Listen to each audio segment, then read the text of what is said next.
সবচেয়ে বেশি জনপ্রিয় দল বাংলাদেশ জাতীয়তাবাদী দলের ভারপ্রাপ্ত চেয়ারম্যান আমাদের সাহসের সৈনিক তারেক রহমানকে নিয়ে কিছু রাজনৈতিক দলের অপব্যাখ্যা কুরুচিপূর্ণ বক্তব্য দেওয়ার প্রতিবাদে আজকের জাসাস যে মানববন্ধন ও প্রতিবাদী গণসংগীতের আয়োজন করেছেন, সেই সভা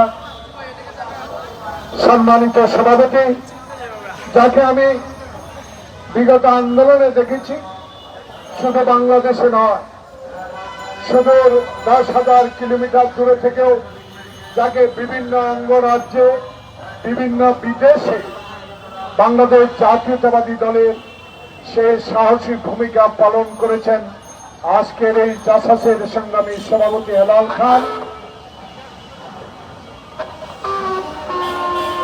আজকে যিনি সঞ্চালনা করছেন আরেকজন অত্যন্ত প্রহরী, যাকে অতীতে আন্দোলন সংগ্রামে আমরা পেয়েছি সহযোদ্ধা হিসেবে।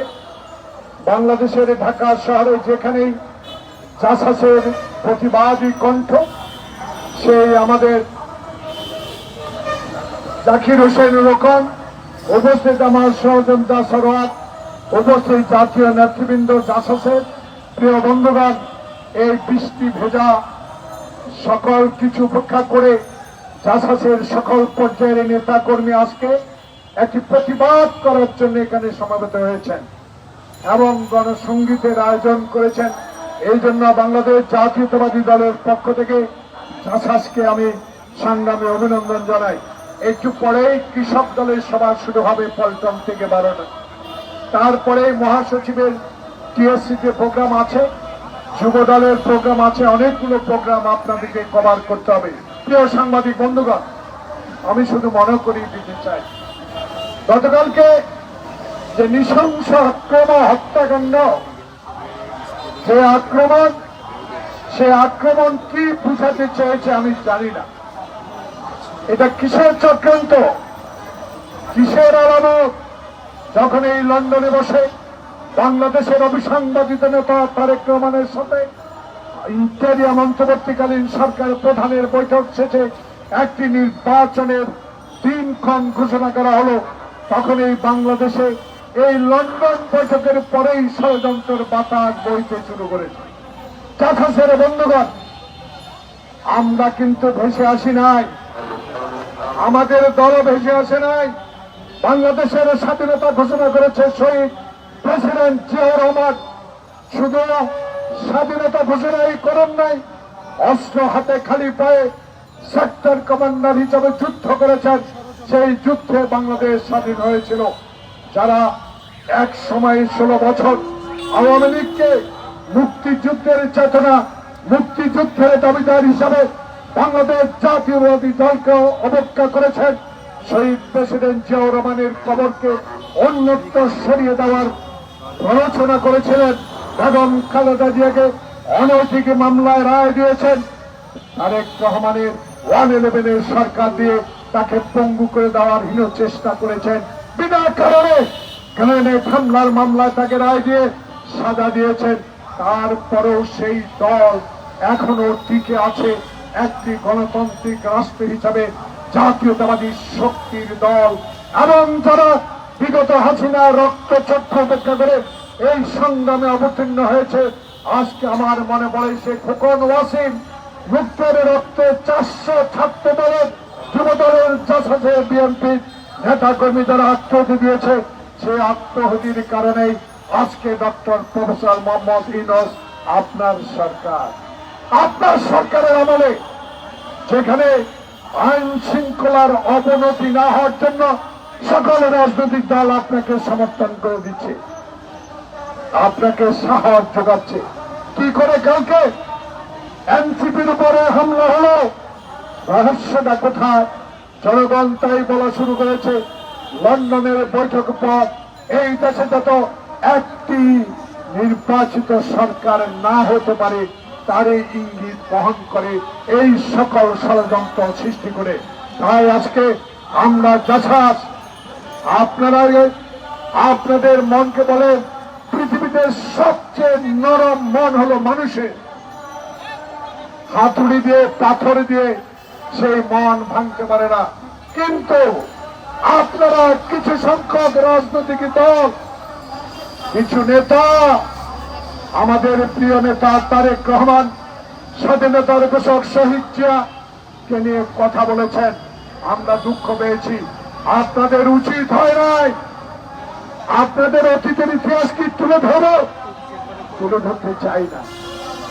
জাতির কাছে ক্ষমা চান।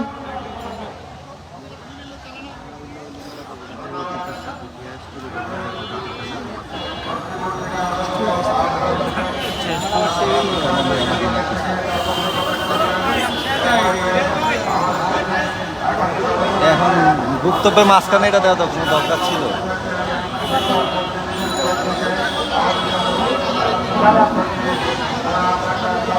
আমরা দুঃখকে আপনার সামনে তুলে ধরতে চাই না, কিন্তু বুঝে শুনে কথা বলেন, বুঝে শুনে কথা বলেন। আপনারা অতীতে বুঝে শুনে কথা বলেন নাই। 1971 সালের 25শে মার্চ যখন বাংলাদেশে মানুষের উপর নির্মম ভাবে পাকিস্তান বাহিনী গুলি চালিয়ে লক্ষ লক্ষ লোক হত্যা করা হলো, তখন আনন্দ মিছিল কারা করেছে, পাকিস্তানের পক্ষে কারা কথা বলেছে, সেই কথাগুলো আমরা এখন মনে করিয়ে দিতে চাই। এই জন্য কি সাহস, কি শক্তি আপনাদের! যে নেতা বিদেশে থেকে বাংলাদেশের মানুষের কথা ভেবে বাংলাদেশের যেই জনপ্রিয়তা অর্জন করেছে, সেই জনপ্রিয়তাকে ক্ষুণ্ণ করার জন্য আজকে নতুন করে ষড়যন্ত্র শুরু করেছেন। এই ষড়যন্ত্রের পিছনে গতকালকের গোপালগঞ্জের ঘটনা কিছুটা ইঙ্গিত বহন করে। জনাব স্বরাষ্ট্র উপদেষ্টা মহোদয়, আপনারা বলেছেন চিরুনি অভিযান, কয়দিন আগে না বলেছেন কি একটা অভিযানের নাম দিয়েছিল না আরেকটা